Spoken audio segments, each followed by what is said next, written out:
Hello everyone, welcome to my YouTube channel botany at again. तो आज के इस वीडियो में हम लोग जो जितना क्वेश्चन बाकी था उसके बारे में डिस्कस करेंगे। तो आई होप कि आप लोग पहले जो 25 क्वेश्चन उसका आंसर की देख लिए होंगे। और आप लोग तो ज़्यादा देख के मतलब कुछ कमेंट नहीं कर रहे हैं कि कितना आपका स्कोर आ रहा है या नहीं आ रहा है। एंड आप लोग को और एक रिक्वेस्ट है कि आप लोग चैनल को सब्सक्राइब करिए, तभी हम लोगों को और भी मोटिवेशन मिलेगा कि आपके लिए ज़्यादा से ज़्यादा वीडियो लाएं। और आप ज़रूर सब्सक्राइब इसीलिए कर लीजिए क्योंकि नेक्स्ट जो भी प्रोसेसेस होगा आपका सीपेट के एडमिशन के रिलेटेड भी, उसके बारे में हम लोग पूरा अपडेट देंगे आप लोगों को। तो ज़्यादा टाइम वेस्ट ना करते हुए चलिए मेन टॉपिक पे आते हैं और स्टार्ट करते हैं क्वेश्चन नंबर 26 के साथ। तो क्वेश्चन नंबर 26 है आपका question, in Equisetum 6 organs develops on. तो इक्विजिटम में आपका सेक्स ऑर्गन कहाँ पे डेवलप होता है? तो यह आपका प्रोथैलस में डेवलप होता है। तो नेक्स्ट क्वेश्चन देखते हैं, कारिनल कैनल इज फाउंड इन। तो मैं आपको ये मॉक टेस्ट में भी क्वेश्चन डाला था। तो कैरिनल कैनल आपका जाइलम ऑफ इक्विजिटम में देखने को मिलता है। वेलिकुलर कैनल एंड कैरिनल कैनल, ये दोनों आपका इक्विजिटम में देखने को मिल जाता है। एंड क्वेश्चन नंबर 28, इसमें आपका क्वेश्चन है, which one is not a type of पीट ऑफ सेल वॉल। तो सेल वॉल का पीट कौन सा नहीं है? तो आप लोग देखिए यहाँ पे जो ब्लाइंड पीट है, रेमिफर्म पीट है, पेस्टर्ड पीट है, तो पारेन्काइमाटस जो पीट है ये आपका पीट में नहीं आता है। तो नेक्स्ट क्वेश्चन देखते हैं, in case of fats as respiratory substrate the respiratory quotient is. तो ये जो आपका आंसर होगा इसमें less than 1 but not 0, generally ये 0.7 के आसपास होता है।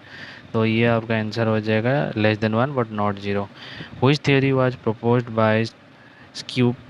तो आप अगर Korper Kappe theory of root apical meristem development पढ़े होंगे तो उसमें आपको जो थ्योरी दिए थे कपर कैपे थ्योरी, उसमें आपको ये स्क्यूब का दिया हुआ थ्योरी मिल जाएगा। तो नेक्स्ट क्वेश्चन देखते हैं, phloem wedge is associated with anomalous secondary growth in.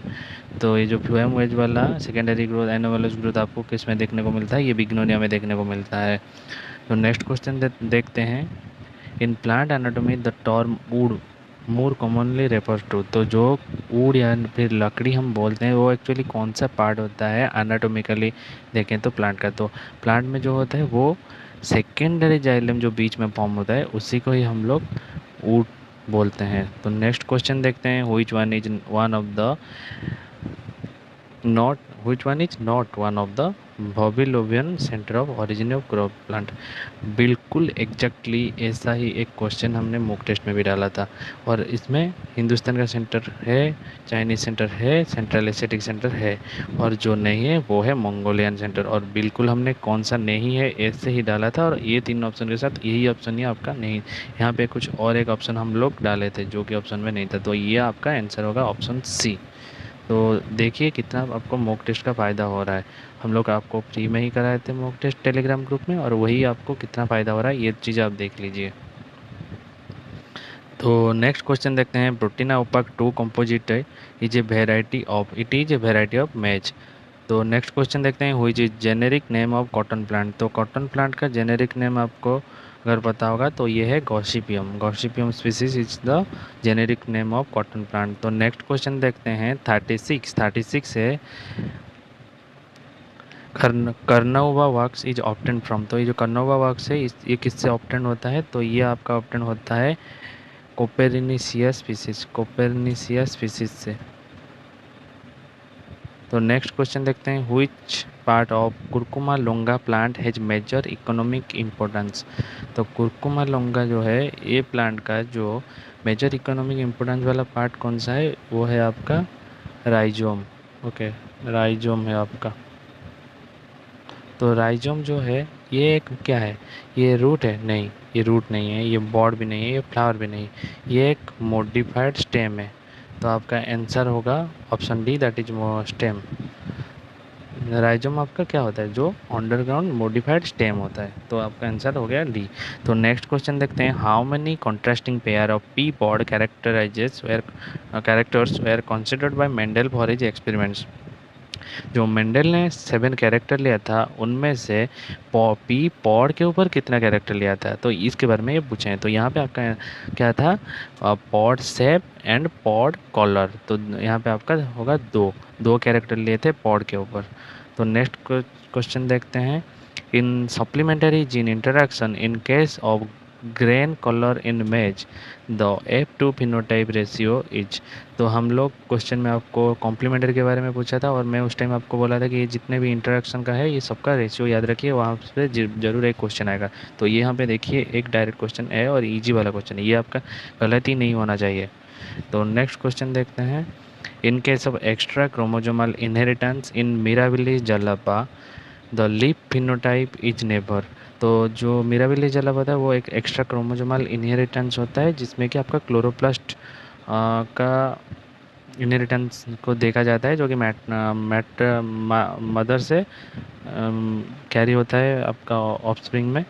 तो उसमें आपको ग्रीन तो आपका नॉर्मल दिख जाएगा और वाइट तो आपका वही चीज़ है कि जो कैसे हो रहा है और वेरीगेटेड भी मिलता है। तो आपका आंसर हो जाएगा option C, that is yellow. तो trisomy is usually denoted by. तो ट्राइजोमी कैसे डिनोट किया जाता है, देखिए हमारा नॉर्मल क्रोमोसोम में आप जो होता है बॉडी उसमें आपका 2n फिनोटाइप मतलब जीनोटाइप जैसे क्रोमोसोम मिलता है। तो 2n में अगर क्या हर कोई एक एक पेयर दो दो पेयर में रहेगा, दो दो पेयर में ही जितना रहेगा, तो ऐसे आपका 2n रहेगा 2n करके। तो एक n हो गया तो 2n प्लस अगर आपका कोई एक क्रोमोसोम में ट्राइजोमी दिख रहा है तो वहाँ पे एक ही सिर्फ क्रोमोसोम ज़्यादा होगा। तो ये आपका क्या हो गया, ये सब पूरा 2n आपका था तो उसमें सिर्फ +1 करके लिखा जाएगा, ना कि 3n हो जाएगा। तो यहाँ पे आपका क्या हो जाएगा 2n+1। तो आपका आंसर होगा 2n+1 भी। तो ये भी बहुत ईजी क्वेश्चन था, ऐसे भी कराए थे हम लोग पहले से, अगर आपको याद होगा। एंड ये भी क्वेश्चन आपका गलत ज़्यादा नहीं होना चाहिए। तो नेक्स्ट क्वेश्चन देखते हैं। Which statement is wrong regarding mutation. तो अगर आप म्यूटेशन का डेफिनेशन देखें तो mutation are random events, mutation have harmful effects, yes, then highly mutable sites within a gene are commonly known as hotspot, ये भी सही है। तो नेक्स्ट मतलब उसका तो फिर क्या, जनरली म्यूटेंट एलील या डोमिनेंट, नहीं mutant allele are generally recessive. So आपका आंसर होगा ऑप्शन ए। नेक्स्ट देखते हैं। According to Hardy Weinberg law the gene frequency in a Mendelian population remain constant generation after generation if there is no. तो ये आपका Hardy-Weinberg law का एक statement में अंदर होता है, जो कि मतलब क्या क्या उसका आपका कांस्टेंट रहना चाहिए ताकि ये जो मेंडेलियन पॉपुलेशन का रिमेन कांस्टेंट हो रहा मतलब वो कांस्टेंट हो के जनरेशन आफ्टर जनरेशन रह सके। तो वहाँ पे एक देखिए क्या क्या होगा। तो आपका ये पे देखते हैं ऑप्शंस, देखते हैं क्या क्या है। सिलेक्शन है ये, पोलिनेशन नहीं होगा, माइग्रेशन एंड म्यूटेशन छोड़िए, फिर एक गलत हो गया, पोलिनेशन माइग्रेशन सक्सेशन नहीं, सक्सेशन भी यहाँ पे नहीं होगा, पोलिनेशन भी नहीं नहीं। तो फिर ऑप्शन सी देखते हैं, migration mutation random drift and selection, ये सही है। तो फिर देख लेते हैं डी वाला ऑप्शन को भी। तो mutation succession random drift and migration, तो यहाँ पे सक्सेशन नहीं होगा। तो फिर हाँ आपका आंसर होगा 43 ऑप्शन सी। नेक्स्ट देखते हैं। Which one is not found in A DNA molecule. तो डीएनए मॉलिक्यूल में आपको क्या नहीं मिलता है, तो आपको पता होगा आपको यहाँ पे पेंटोज शुगर मिलता है, ना कि हेक्सोज शुगर मिलता है। तो ये आपका ऑप्शन गलत है, यानी कि ये आंसर आपका सही है। तो प्यूरिन तो मिलता है, पिरिमिडिन मिलता है, फॉस्फेट ग्रुप में मिलता है। तो नेक्स्ट क्वेश्चन देखते हैं। What was used as experimental material in Fraenkel Conrat experiment. तो ये जो फ्रैंकनेल कॉर्नेट का एक्सपेरिमेंट में आपका टीएम भी यूज किया गया था, जो कि आरएनए का उनका जेनेरिक मटेरियल है, यही देखने के लिए। तो नेक्स्ट क्वेश्चन देखते हैं 46 आपका। Which one is not a functional site on prokaryotic ribosome. तो प्रोकैरियोटिक राइबोसोम में एलोंगेशन फैक्टर यू साइट होता है, एलोंगेशन फैक्टर जी साइट होता है, पेप्टिडिल ट्रांसफरेज साइट भी होता है, पर 70S साइट कुछ नहीं होता। 70S साइट करके कुछ है क्या आपका राइबोसोम में, कुछ नहीं है। राइबोसोम का जो सेडिमेंटेशन कांस्टेंट है उसका है 70S, टोटल उसका 70S टाइप होता है, पर 70S साइड कुछ नहीं होता। तो नेक्स्ट देखते हैं। Which one is known as ochre. तो यहाँ पे आपका ये हो जाएगा आपका option B, that is UAA। तो यहाँ पे आपका जो ये तीनों हैं, ये तीन आपका स्टॉप कोडन है, स्टॉप कोडन को ओरल, ओपल एंड ओकर ये तीन दिया गया है, और आपका यहाँ पे आंसर हो जाएगा ऑप्शन बी। और ये आपका हो गया ओपल, यूजी आपका है ओपल, UAG ये आपका है अंबर। ओके, ऐसे आपका याद रखिए। और AUG आपका क्या है, ये है आपका स्टार्ट कोडन। तो नेक्स्ट देखते हैं 48, which factor of RNA polymerase is responsible for recognition of transcription start site। ये भी हम लोग पूरा जैसे डायरेक्ट क्वेश्चन दिए थे वैसा ही क्वेश्चन है। तो ये आपका 48 का आपका आंसर होगा सिग्मा, जो कि आपका recognition of transcription start site होता है। तो नेक्स्ट क्वेश्चन देखते हैं, in ecology which one is not included in standard biological organisation scheme. तो ये क्वेश्चन में आपको देखिए, जो स्टैंडर्ड बायोलॉजिकल ऑर्गेनाइजेशन स्कीम जो कि हम इकोलॉजी में देखते हैं, तो इसमें क्या होगा, आपका पूरा नीचे के लेवल जो कि न्यूक्लियर लेवल से आप लेके पूरा ए सेल मतलब सब cellular, A cellular and cellular level तक जाएंगे। तो उसमें इकोलॉजी में क्या इंक्लूडेड होगा वही चीज़ पूछा है। तो मेरे ख्याल से यहाँ पे आपका आंसर हो जाना चाहिए न्यूक्लियर लेवल, क्योंकि न्यूक्लियर लेवल में इकोलॉजी डील नहीं करता। न्यूक्लियर लेवल में जो चीज़ें डील करता है वो ज़्यादातर बायोकेमिस्ट्री या फिर केमिस्ट्री डील करता है। तो फिर हम लोग यहाँ पे मान के चल सकते हैं कि ऑप्शन ए होगा। फिर भी थोड़ा ये क्वेश्चन आप थोड़ा डाउट में रख सकते हैं। तो नेक्स्ट क्वेश्चन देखते हैं, which one is farthest from earth. तो ये जो आपका है, ये डिफरेंट जो एयर का मतलब स्फीयर क्या क्या है अर्थ के ऊपर है।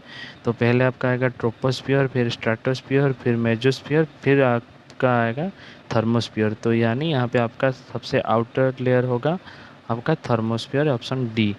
नेक्स्ट देखते हैं, population dispersion can be assessed by the formula. ये जो फार्मूला लिखा है और which is called as dash index. तो ये जो फार्मूला लिखा है ये कौन सा इंडेक्स है, ये थोड़ा आपको शायद ही आंसर आपका पता हो, पर ये आपका होगा मोर्टिनसन्स इंडेक्स। ओके, तो नेक्स्ट क्वेश्चन देखते हैं, which one is not a stage of succession in hydrogen. जो हाइड्रोजन का आप सक्सेशन देखे होंगे, तो फिर वो हाइड्रोजन क्या है, जो कि पूरा एक्वाटिक सिस्टम से स्टार्ट होकर जो सक्सेशन होता है उसको हाइड्रोजन बोलते हैं। वैसे ही आपका जेरोजियर, सामोजियर, जेरोजियर जो आपका पूरा मतलब रेगिस्तान जो होगा मतलब, और जामोजियर होगा वो आपका सैंड से होगा, ऐसे ही मतलब रहता है। तो हाइड्रोजन जो होता है वाटर बॉडी से स्टार्ट होता है। तो इसमें आपका वुडलैंड स्टेज होता है, रीड स्वाम्प स्टेज होता है, सीज मेडो स्टेज होता है, और फाइनल उनका क्लाइमेक्स कम्युनिटी में जाकर हर जगह फॉरेस्ट ही बन जाता है। पर यहाँ पे आपका श्रॉप स्टेज आपका हाइड्रोजन में नहीं होता है, वो जेरोजियर में मिलता है। तो नेक्स्ट क्वेश्चन देखते हैं,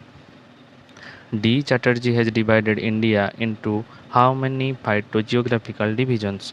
तो एन डी चैटर्जी ने 9 फाइटोजियोग्राफिकल डिवीज़न में इंडिया को बांटा था। तो वो आपका लिस्ट अभी मैं नहीं बोल रहा हूँ, मैं बात अगर इसका डिटेल वाला वीडियो कभी बाद में बना के मैं अपलोड करूँगा तो उसमें पूरा डिटेल सब उसका एक्सप्लेनेशन के साथ भी दे दूँगा। अभी के लिए फ़िलहाल हम लोग सिर्फ क्वेश्चन और उसका आंसर के साथ ही डील कर रहे हैं। अगर आप लोगों को भी एक्चुअली इसका पूरा डिटेल वाला सलूशन चाहिए तो आप वो उसके लिए भी नीचे कमेंट में बताइए। अगर ज़्यादा कमेंट में हम देखने को मिला कि हाँ बच्चे चाह रहे हैं, तो फिर हम लोग इसका पूरा डिटेल वाला सलूशन निकाल के पूरा ये जो सीपेट बॉटनी का हम लोग अपलोड करेंगे वीडियो यूट्यूब में। और चलिए तो फिर से आ जाते हैं अपने टॉपिक में। तो when A generic name exactly repeats the specific epithet it is called a. तो जब आपका जो बायनोमियल नोमेनक्लेचर होता है उसमें आपका दो रहता है ना, जैसे कि मैंगीफेरा इंडिका हो गया, या फिर कुछ कारिका पापाया, तो पापाया के लिए ले सकते हैं, या फिर कुछ भी प्लांट लो। जो पहला होता है वो आपका क्या रहता है, जीनस के लिए रहता है, दूसरा रहता है स्पेसिफिक एपिथेट। तो मतलब जब generic name and specific epithet दोनों सेम हो जाए तो उसको हम क्या बोलेंगे, तो उसको बोलते हैं हम टोटोनिम। और ये एक चीज़ याद रखने वाली है कि टोटोनिम अभी बॉटनिकल नोमेनक्लेचर में इंक्लूडेड नहीं है। मतलब कोई भी प्लांट स्पीसीज में बॉटनिकल नोमेनक्लेचर जिसमें होता है उनमें टोटोनिम अलाउड नहीं है कि दोनों चीज़ सेम हो जाए। पर देखिए जूलॉजिकल नोमेनक्लेचर में अभी भी जो टोटोनिम वाला कॉन्सेप्ट है कि देखिए नाजा नाजा जो अपना होता है स्नेक के लिए, वो दोनों ही सेम है। ओके, तो उसको टोटोनिम बोलेंगे। तो आज का वीडियो अभी तो ज़्यादा लंबा हो गया, तो ये वाला क्वेश्चन इस वीडियो का लास्ट क्वेश्चन होगा। नेक्स्ट पार्ट में बाकी का जो 25 क्वेश्चन रहेगा वो पूरा हम लोग कवर कर लेंगे। ओके, तो नेक्स्ट जो लास्ट क्वेश्चन आज के वीडियो का है उसके वहाँ पे जाने से पहले और एक बार मैं बोलना चाहूँगा, जो लोग भी ये वीडियो देख रहे हैं तो आप लोग जो सब्सक्राइब कर लीजिए। सब्सक्राइब करने से हम लोग को मोटिवेशन मिलेगा और आप लोगों को भी फ़ायदा हो जाएगा। जब नेक्स्ट वीडियो हम लोग अपलोड करेंगे तो आपको बहुत ही जल्दी नोटिफिकेशन चला जाएगा। ओके, तो अगर ये पूरा वीडियो आपको अच्छा लगा ना तो अब तक लाइक करना मत भूलिए। अब लाइक कीजिए और मैं चलता हूँ नेक्स्ट क्वेश्चन तक। The herbarium specimen which is designated by the original author as the nomenclatural type is called a। तो ये जो नोमेनक्लेचरल टाइप होता है उसमें ये देखिए डिफरेंट टाइप्स ऑफ स्पेसिमेन हम देखे होंगे, आप पढ़े होंगे। तो उसमें paratype, holotype, electrotype, isotype, ये सब उस सब का डेफिनेशन अलग अलग है। तो ये चीज़ का डिफ्रेंशिएशन भी करके आपको पढ़ के रखना होता है। तो पर ये जो पूरा ओरिजिनल ऑथर जब लिखा होगा और दिए होंगे और वही डेजिग्नेटेड होगा ओरिजिनल ऑथर के नोमेनक्लेचरल टाइप के हिसाब से, तो उसको हम होलो टाइप बोलते हैं, ना कि बाकी जो सब लिखे हैं। तो बाकी सब का क्या क्या लिखे हैं मैं अगर डिटेल सोल्यूशन लाऊंगा तो उसमें पूरा आपको एक्सप्लेन करके बता दूंगा। तो अभी के लिए फ़िलहाल ये वीडियो में इतना ही। तो मिलते हैं नेक्स्ट पार्ट 3 के वीडियो में। तब तक आप इस वीडियो को दोस्तों के साथ शेयर कीजिए और नीचे कमेंट सेक्शन में बताइए ये जितना क्वेश्चन किया है इसमें से आपका कितना आंसर आ रहा है।